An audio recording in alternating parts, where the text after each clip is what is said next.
Kryeministri i ri hungarez, Peter Magyar, u pa duke përdorur një Skoda Superb si automjetin e tij zyrtar. Vlera e veturës është mbi 30.000 euro. Autoritetet e sigurisë i kanë sugjeruar atij një veturë më të sigurt, por deri tani Magyar vazhdon të ketë në përdorim modelin Skoda Superb. Ish presidenti i Bullgarisë dhe ish shefi i forcave ajrore, Rumen Radev, është në rrugën e duhur për të fituar zgjedhjet e përgjithshme të së dielës me premtimin për të luftuar shtetin mafioz të përhapur kudo, që sipas tij po minon vendin më të varfër të Bashkimit Evropian. I trazuar nga kriza të pandërprera politike dhe i dobësuar nga koalicione të brishta, vendi ballkanik me 6.7 milion banor po bëhet gjithnjë e më pranë të pamenaxhueshmit, që nga viti 2021 ka pasur 7 kryeministra, asnjëri prej tyre nuk e ka përfunduar mandatin e plot, ndërsa votimi i kësaj fundjavë do të jetë zgjedhja e 8 në 5 vite.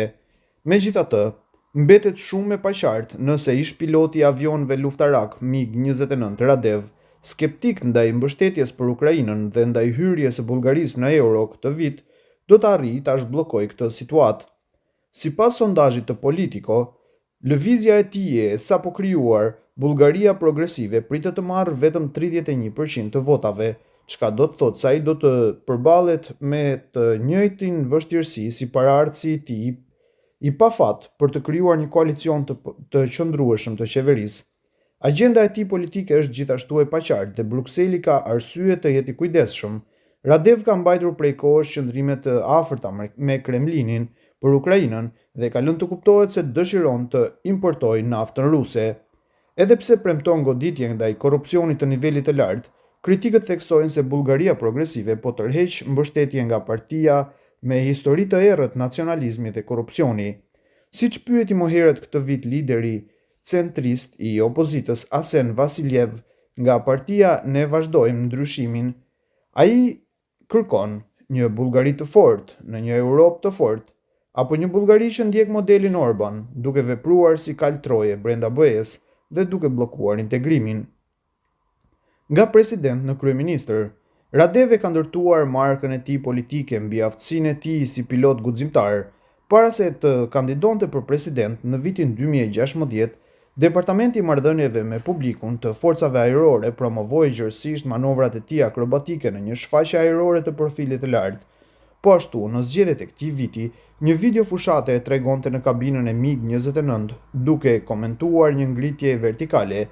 Fuqi e pabesueshme, thot ai në efektin e forcës G. Pas marrjes së presidentës në vitin 2017, Radev e kompensoi shpejt mungesën e përvojës politike duke përdorur sfondin ushtarak për të krijuar figurën e patriotit të patrembur dhe të pakorruptuar nga partia në fuqi. Si ish general, ai referohet shpesh edukimit të tij ushtarak kur argumenton pse Ukraina duhet të kërkojë paqe me Rusinë. Shpërtimi i madh politik i tij erdhi në vitin 2020, gjatë një stuhie politike mbi ndikimin e oligarkëve mbi prokurorët e shtetit. Kjo përplasje ndezi protesta masive gjatë verës dhe ndihmoi Radevin të konsolidohej si politikan më popullor i vendit. Prokurorët bastisën zyrat presidenciale dhe ndaluan përkohësisht 2 prej bashkëpunëtorëve të tij, gjë që vetëm sa e forcoi besueshmërinë e tij si luftëtar kundër kapjes së shtetit.